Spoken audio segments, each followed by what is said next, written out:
सन 1985 मुंबई। एक आदमी रात को फुटपाथ पर सो रहा था।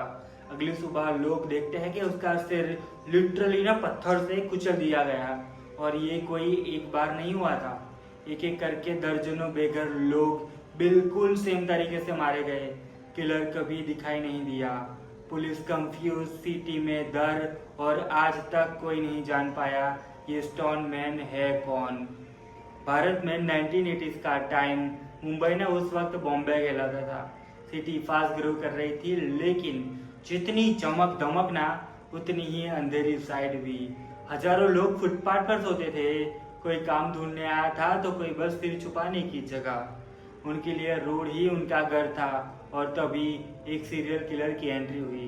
किसी को ना नाम पता ना चेहरा, बस एक ही तरीका था उसका, रात को सोते हुए लोगों पर भारी पत्थर गिरा देना। फिर क्रैश हो जाता, विक्टिम वही मर जाता। 1983 से शुरू पहली बॉडी मिली सिर्फ एक अननोन आदमी की, जो फुटपाथ पर सोया हुआ था। उसके सिर पर इतना बड़ा पत्थर कि उसका उठना मुश्किल था। पुलिस आई, उन्होंने इंक्वायरी की, लगा ये तो एक्सीडेंट है, लेकिन फिर दूसरा केस, फिर तीसरा, और हर बार ना पैटर्न सेम। अब किलर सिर्फ रात में आता था। टारगेट सिर्फ वो लोग जो सड़क पर सोते थे, कभी भीड़ भाड़ वाली जगह तो कभी सुनसान कोना। विक्टिम मोस्टली होमलेस थे, कोई विटनेस नहीं था उनका। मुंबई पुलिस टेंशन में थी। सीरियल किलर का नाम मीडिया ने दे दिया था स्टोन मैन, क्योंकि मर्डर वेपन हमेशा से ना स्टोन ही होता था। अब आप सोचिए, अगर आप उस जमाने में होते, रात को घर देरी से लौटे और देखते कि कोई पत्थर सड़क पर गिरा पड़ा है, तो क्या आपके दिमाग में भी ये ख्याल आता, कहीं ये वही स्टोन मैन का काम तो नहीं है। 1983 से 1988 तक रिपोर्टर्स के हिसाब से कम 12 से 13 लोग इसी तरीके से मारे गए। कभी विक्टिम 20 साल का लड़का तो कभी 50 साल के बुजुर्ग। कोई भी सेफ नहीं था। लेकिन सबसे डरावनी बात, कभी कोई क्लू नहीं, ना फिंगरप्रिंट, ना विटनेस का सीसीटीवी कैमरा। ऑब्वियसली उस जमाने में सीसीटीवी कैमरे नहीं थे। जैसे वो हवा में से आया और अचानक से गायब हो गया। फिर अचानक मुंबई के मर्डर्स बंद हो गए। 5 साल तक टेरर फैलाने वाला स्टोन मैन जैसे वैनिश हो गया था। लेकिन 1989 में वेस्ट बंगाल, कलकत्ता, एक रात हावड़ा ब्रिज के पास एक आदमी डेड मिला, सिर पर पत्थर से क्रैश। पुलिस ने सोचा रॉबरी का केस होगा, लेकिन कुछ दिनों बाद फिर एक और बॉडी, फिर तीसरी, पैटर्न सेम। मीडिया ने तुरंत हेडलाइन मारी, स्टोन मैन वापस आ गया है। अब कलकत्ता पुलिस के लिए ये नाइटमेयर बन गया था।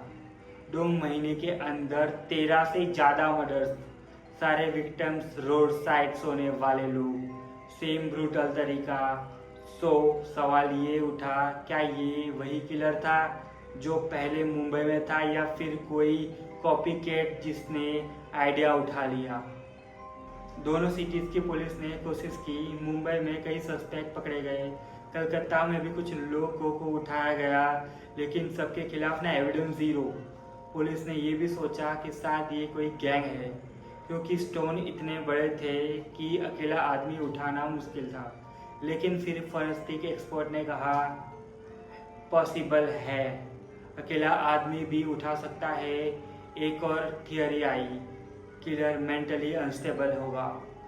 शायद उसे कोई पर्सनल गुस्सा था होमलेस लोगों से, या फिर सिर्फ थ्रिल के लिए मार रहा था। लेकिन सच में पुलिस के पास कोई सॉलिड प्रूफ कभी नहीं आया। हर बार हर केस डेट और एंड। इमेजिन कीजिए, मुंबई में लोगों को रात को बाहर सोना बंद करवा दिया। कलकत्ता में पुलिस ने लिटरली फुटपाथ पर सोने वाले लोगों को उठा कर हटाया। सिटीज भर में डर का माहौल, लेकिन किलर हमेशा एक कदम आगे।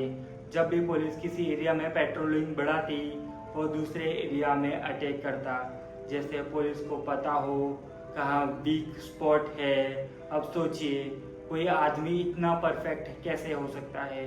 क्या वो लोकल था, क्या वो पुलिस का इनसाइडर, या फिर कोई ऐसा जो क्राउड में घुल मिल जाता और कोई डाउट भी नहीं कर सकता। आखिरकार 1990 के बाद ये मर्डर अचानक बंद हो गए। ना अरेस्ट, ना कन्फेशन, कुछ भी नहीं।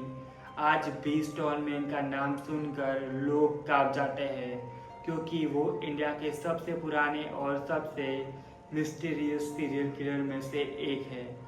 सोच के देखिए, एक आदमी जिसने करीब 30 से ज़्यादा मर्डर किए हो 2 अलग अलग सिटीज़ में और आज तक पकड़ा नहीं गया।